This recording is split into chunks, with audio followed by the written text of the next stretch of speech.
नहमदुहु व नसल्ली अला रसूलिहिल करीम अम्मा बाद अऊज़ु बिल्लाहि मिनश शैतानिर रजीम बिस्मिल्लाहिर रहमानिर रहीम वमन अज़ल्लु मिम्मन इत्तबअ हवाहु बिगैरि हुदम मिनल्लाहि इन्नल्लाह ला यहदिल कौमज़ ज़ालिमीन। सदक़ल्लाहु मौलाना अज़ीम व सदक़ रसूलुहुन नबियुल करीम। ला इलाहा इल्लल्लाहु मुहम्मदुर रसूलुल्लाह कुर्रतैन बिका या रसूलल्लाह सल्लल्लाहु अलैहि वसल्लम।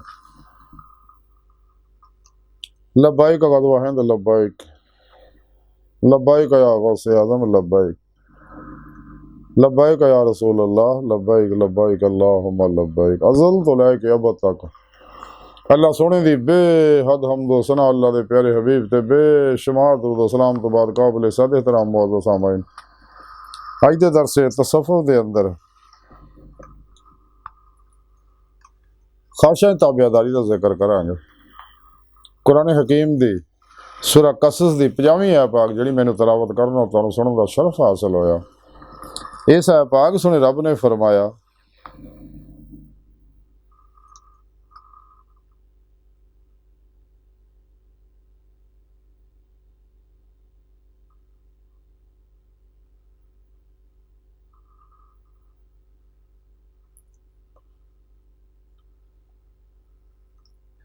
सुने रब ने फरमाया कि और इस तो वध के कौन गुमराह होएगा जिहड़ा अल्लाह सोने दी हिदायत नूं छड्ड के अपनी ख्वाहिशां ते चलदा। ते बेशक अल्लाह जल्ला शानहू ज़ालिम कौम नूं हिदायत नहीं दिंदा। अल्लाह सोने ने अपने प्यारे हबीब नूं फरमाया, इस आयत दे पिछले हिस्से च भी जिक्र हैगा कि हबीब सल्लल्लाहु अलैहि वसल्लम अगर तुहाडा कहना नहीं मनदे तो जान लोग अपनी ख्वाहिशां दे पिछे लगे हुए हैं। तो सोने रब ने फरमाया कि इस तो वध के कौन गुमराह आ कि जिन्होंने अल्लाह रब्बुल इज़्ज़त आखिरी पैगाम कुरान सुन्नत नूं छड्ड के कुरान हकीम अल्लाह रब्बुल इज़्ज़त आखिरी पैगाम है जिहदे बारे कलंदर लाहौर डॉक्टर इल्हाम इकबाल फरमाते हैं कि कलम में सोच नहीं, रूह में एहसास नहीं, कुछ भी पैगाम मोहम्मद का तुम्हें पास नहीं सल्लल्लाहु अलैहि वसल्लम। तो अल्लाह सोने ने अपने प्यारे हबीब आखिरी नबी सल्लल्लाहु अलैहि वसल्लम की मार्फत अपना आखिरी पैगाम इंसानों तक पहुँचाता दुनिया दे। तो सुने रब ने फरमाया कि इस तो बड़ा फिर कौन गुमराह है जिहड़े मेरे इस पैगाम छड्ड के मेरे ते मेरे प्यारे हबीब ते ईमान नहीं रखदा, कुरान सुन्नत रूह ते अमल नहीं करता, इजमाए अहले सुन्नत व जमात दे नाल नहीं रहिंदा ते मेरे प्रोग्राम नूं छड्ड के मेरे निज़ामे हयात नूं छड्ड के मेरे दस्तूर हयात नूं छड्ड के कुरान सुन्नत नूं छड्ड के अपनी ख्वाहिशां ते अमल करदा है नफ्से उमारा दियां ते ज़ालिम है। तो बेशक अल्लाह पाक ज़ालिम कौम नूं हिदायत नहीं दिंदा। यानी जिन्हां शख्सां भी कुरान सुन्नत नूं छड्ड के शैतान दे बनाए मंसूरां दस्तूरां तबलीगी रसाबा पिछे लग्या और ख्वाहिशां दे लगा रहा नफ्से उमारा दियां ते अल्लाह सोना फरमाउंदा फिर मैं ऐसे शख्स नूं हिदायत नहीं दिंदा। हिदायत सिर्फ उन्होंने मिलती है कि जिहड़ा तमाम शैतानी प्रोग्रामां तो मुँह मोड़ के कुरान सुन्नत ते अमल करदा, इजमाई अहले सुन्नत व जमात दे नाल रहिंदा, अपने पीर मुर्शद दी ज़ेरे निगरानी राहे मौला दा मुसाफिर बनदा, कुरान सुन्नत दी रोशनी च सफ़र तय करदा। और अल्लाह ने अपने आखिरी पैगाम कुरान के अंदर इसे वास्ते कलंदर डॉक्टर इल्हाम इकबाल ने कुरान के बारे फरमाया, कुरान में हो गोता जना मर्द मुसलमान अल्लाह के तुझको ताजद किरदार वो ज़माने में मस्जिद से मुसलमान होकर और तुम खार हुए तार के कुरान होकर। इलामा फरमाते ने कुरान के अंदर गौर फिक्र कर कबलिया अल्लाह का आखिरी पैगाम है। तो गुजरिया वक्त आना नहीं आने वाला एतबार कोई नहीं, मौजूदा सा लम्हा कीमती है। मैं शैतानी प्रोग्राम पिछे ना लग, नफस के ख्वाहिशां पिछे भी ना लग, ये तेनों बर्बाद करनगियां। अगर हदायत चाहना है तो नफ्से मारा मुतमइन्ना बना, इसका तज़किया कर ताकि तेनों कल्ब का तस्फिया हासिल हो जाए, तेरा दिल पाक हो जाए। जिहदे बारे कलंदर लाहौरी इल्हाम इकबाल फरमाने दिल पाक नहीं तो पाक हो सकता नहीं इंसान, वरना शैतान को भी आते थे वजू के फ़रैज़। इकबाल फरमान दिया कि जो मैं सर पे सजदा हुआ कभी तो ज़मीन से आने लगी सदा, तेरा दिल तो है सन माशरा, तुझे क्या मिलेगा नमाज में। तेरे दिल में तो दुनिया वसदी है, अपने अंदरों मासो अल्लाह दी हर अलैश गंदगी कदूरत गलाजत जुल्मत दी हर लहर नूं खत्म कर, पहला दिल नूं पाक कर, तो फिर तेरी रूह च कुव्वत परवाज पैदा होएगी। और रूह पिरो पेशवा दी अल्लाह के प्यारे हबीब सल्लल्लाहु अलैहि वसल्लम की मदद नाल अल्लाह की बारगाह तक जाके दीदे मौला की नेमत हासिल करूँ, जो तेरी जिंदगी का मकसद है।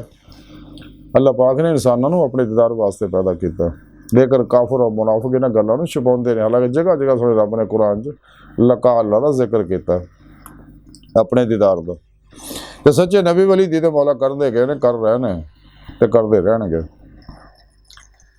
तो सुने रब ने फरमाया कि जिन्हें ही मेरे इस प्रोग्राम नूं छड्ड के खाशां ते अमल किया, नफसो शैतान दुनिया का पुजारी बनया, खलकी असबाब और बाब चुलझिया रहा, मासो अल्लाह चुलझिया रहा,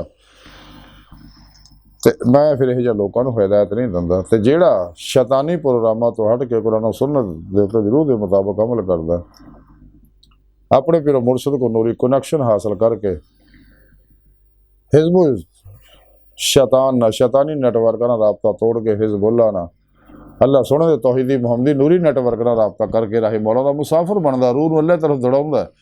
जैसा कि सोने रब ने कुरान च फरमाया फफिर्रू इलल्लाह, दौड़ो अल्लाह तरफ। तो फिर वो हदायत दे उत्ते आ। तो सोने रब ने कुरान च दस्सिया कि जिहड़े भी साडी राह च रियाज तो मुजाहिदा मेहनत करदे आ, असीं उहनूं अपनी बारगाह तक रसाई जरूर दिंदे आ, अपने रस्ते दिखा दिंदे आ। हर इंसान अल्लाह की तरफ जानता है कि नज़दीक तरीन दरवाज़ा है। वैसे तो कायनात की हर लहर एक दरवाज़ा, लेकिन वो लंबा सफ़र है।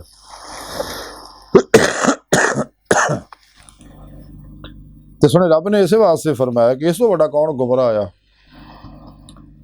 जिहड़ा मेरे पेजे प्रोग्राम नूं छड्ड के कुरान सुन्नत नूं छड्ड के खाशा दे पिछे लग गया। तो ये जालिम लोग है, इन्हां नूं अल्लाह पाक फरमाउंदा मैं हिदायत नहीं दिंदा। अज की सारी गुफ्तगू का खुलासा ही है कि सानूं चाहिए तमाम शैतानी अफलातूनी दजाली और गुमराह 72 जहन्नमी फिरके जिहड़े अहले सुन्नत व जमात तो अपने मखसूस मकासद हासिल करने वास्ते नफ्सो शैतान दुनिया के पुजारी बन के जिन्हें गुमराह 72 जहन्नमी फिरके बनाए ने। ये फिरके फिरकियां टोलियां 2 नंबर गैर शरा अफलातूनी दजाली बाबियां जिहड़े नासाज नाच गाने ढोल धमाके धमालां नशियां जुआं हमजादा तस्कीरे जन्नातां कीमियागरी yoga reiki telepathy hypnotism mesmerism सुपरचरिज्म साइकिज्म परिमेंशन समदा हीलिंग एनर्जी माइंड साइंस इल्मुल नजूम इल्मुल रफर रमल इल्मुल जफर इल्मुल कैफा इल्मुल अदाद वगैरह शैतानी इल्मा जुड़जे है बाबे जिहड़े। और दो नंबर मुर्दा दिल इस्लामी नाम निहाज इस्लामी रूहानियत स्कॉलर इस्लामो इंसानियत दुश्मन कुवतां दे बनाए हुए जिन्ने प्रोग्राम ने इन्हां लोगों तो अलग जब तक नहीं हुंदा और कुरान सुन्नत ते अमल नहीं करता, अजमाए अहले सुन्नत दे नाल नहीं रहिंदा और इस राज रियाज तो मुजाहिदा नहीं करता, तो कदे कामयाब नहीं हो सकता। क्योंकि दुनिया तो फिर नहीं आना, इक्को वारी है, ये आजमाइश है दुनिया। सुने रब ने कुरान दस्सिया खेल तमाशा हर कुल मताओ दुनिया कलील है थोड़ी है, पिछे ना दौड़ो जलील रसवा ना हो। तुहाडी तबाही जरूरियात दा बंदोबस्त मैं करता, तुहाडे रिज़्क दी मैं तकसीम करती कायनात कमो बेश रिज़्क की तकसीम सुने रब ने कुरान च दस्सिया कि मैं रिज़्क किसी को कट दिता वध दिता, एक कानून है मेरा अल्लाह निज़ामे कायनात चलाउण वास्ते, ये हिकमत अमली है मेरी। तो तबाही जरूरियात सब दी अल्लाह ने पूरियां कीतियां होईयां।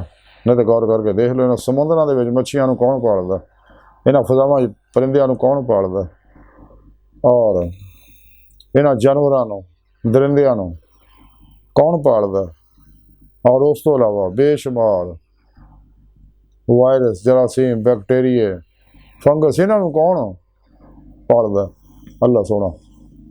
इस वास्ते इंसान नूं चाहीदा रिज़्क़ हलाल कमाए इब्तदा च सुन्नत अल्लाह दे प्यारे नबी दी, लेकिन जब तवक्कल पुख्ता हो जाए तवक्कल कमाल नूं पहुँच जाए तो फिर अल्लाह के भरोसे ते जिंदगी गुजार के सारी जिंदगी अल्लाह की राज गुजारे, राही मौला दा मुसाफिर बने, अल्लाह की बारगाह तक रसाई हासिल करे।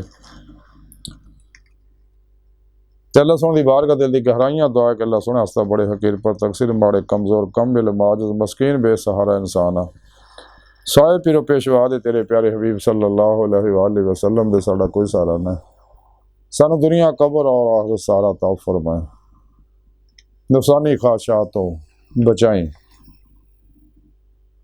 कुरान और सुन्नत दी रूह के मुताबिक अमल करने वाला बंदा बनाए हमेशा इजमाए अहले सुन्नत नाल रहने वाला बंदा बनाए अपने दायमी इंतजार की नेमत उज़मा दौलत कुबरा अता फरमाए अल्लाह बस तो बाकी सब हवस है वमा अलैना इल्लल बलागुल मुबीन।